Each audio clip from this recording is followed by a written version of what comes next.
A ver, ¿cómo es posible que un fármaco que funciona, que se ha demostrado que alarga la vida de los pacientes, acabe siendo rechazado por un sistema sanitario público?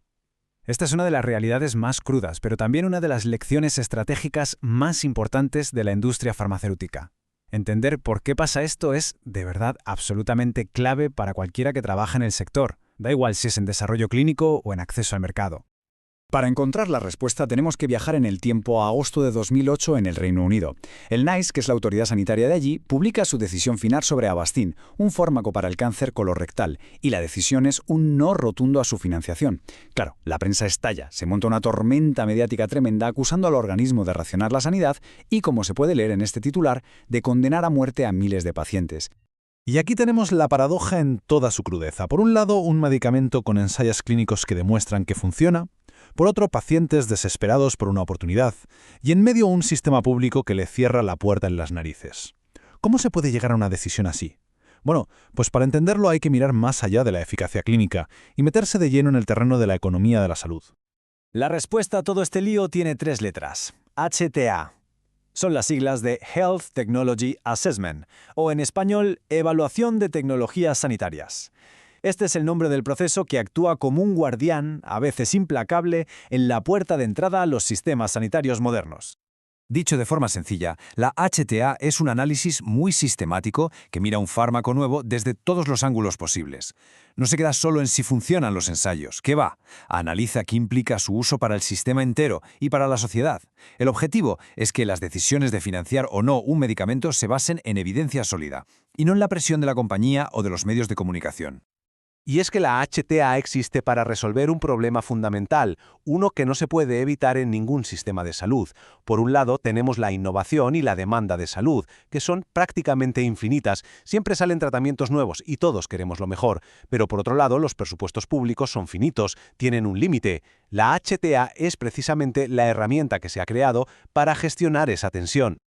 Por eso, todo este proceso tan complejo se puede reducir en el fondo a 3 preguntas clave que cualquier tecnología nueva tiene que responder. Primero, ¿es segura? Segundo, ¿funciona mejor que lo que ya tenemos? Y la tercera, que es la pregunta del millón, la más difícil de todas, ¿el beneficio que aporta justifica lo que cuesta?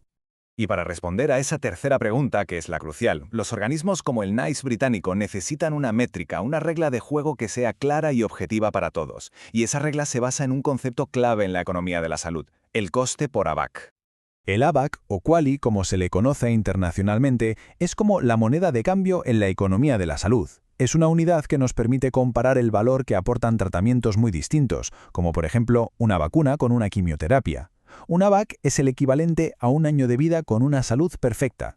Así, para que nos hagamos una idea, un fármaco que alarga la vida a 6 meses, pero con una calidad de vida del 50%, pues aportaría 0,25 AVACs. Pues bien, con esta moneda en la mano, el NICE estableció un umbral de lo que consideraba coste efectivo. En aquella época estaba en torno a las 30.000 libras.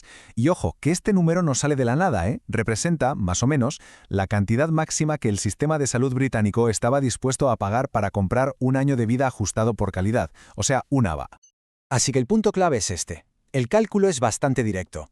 Si el coste de un fármaco para generar una AVAC está por debajo de esas 30.000 libras, tiene muchas papeletas para ser financiado. Si por el contrario está muy por encima, lo más probable es que se lleve una recomendación negativa, así de simple y así de duro. Perfecto. Pues ahora que tenemos las reglas del juego claras, vamos a volver al caso de Avastin para entender de una vez por todas qué fue lo que pasó en 2008. Vamos a aplicar esta lógica de la HTA a los datos reales que se tenían sobre la mesa. Estos son los datos clave. El coste extra del tratamiento con Avastin por cada paciente era de más de 20.000 libras. ¿Y qué se obtenía a cambio? Pues los datos clínicos decían que extendía la vida de los pacientes unos 2 meses. Cuando esto se traduce a AVACs, teniendo en cuenta también cómo afecta a la calidad de vida, el beneficio neto era de aproximadamente 0,146 AVACs. Y aquí viene el golpe. Al dividir el coste entre el beneficio, el resultado fue demoledor.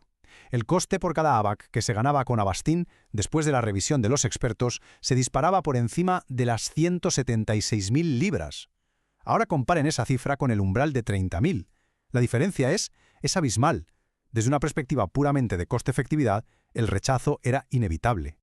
Esta frase, que es potentísima, del que era entonces presidente del NICE, explica a la perfección el concepto de coste de oportunidad. El dinero en sanidad no es infinito. Si se gastan 176.000 libras en un tratamiento que genera tan poco beneficio en AVAX, ese mismo dinero se está quitando de otros tratamientos, como cirugías de cadera o fármacos para la diabetes, que con ese presupuesto podrían generar muchísimos más AVAX y por tanto salvar o mejorar muchas más vidas en el conjunto de la población. Y esto nos lleva a la lección final de todo este caso, que es la que compara dos formas muy distintas de tomar estas decisiones. Vamos a ver cómo este proceso tan transparente y basado en reglas del Reino Unido choca con lo que pasaba en España exactamente en el mismo momento. Mientras el NIS en el Reino Unido publicaba todos sus análisis y se comía la tormenta mediática por su decisión técnica, en España, la Comisión de Precios, de una forma totalmente opaca y sin hacer públicos sus razonamientos, decidía financiar el mismo fármaco. Dos países, la misma evidencia científica y decisiones opuestas. La diferencia clave no fue la ciencia, fue el proceso. Y aquí está la idea fundamental de todo este análisis. A ver, que nadie se engañe. Todos los sistemas sanitarios con presupuestos limitados racionan. Es un hecho, es inevitable. La verdadera pregunta es ¿cómo lo hacen? La HTA no crea el problema, lo que hace es sacarlo a la luz y obligar a que esas decisiones tan difíciles se tomen de forma explícita, transparente y con criterios claros, en lugar de hacerlo a puerta cerrada o de forma arbitraria. Por lo tanto, el mensaje para cualquier profesional de la industria tiene que ser este: tener un fármaco seguro y eficaz, uno que ha pasado todos los ensayos clínicos y tiene la aprobación regulatoria, es solo el primer paso. Eso es el éxito clínico. Pero la frontera de la HTA es la que de verdad determina si ese fármaco va a llegar a los pacientes y se va a convertir en un éxito comercial. Es el guardián definitivo del acceso al mercado. Y este caso nos deja con una pregunta ética de fondo, una para la que no hay una respuesta fácil. ¿Qué debe hacer un sistema de salud público? ¿Centrarse en la eficiencia para generar la mayor cantidad de salud posible para todo el mundo?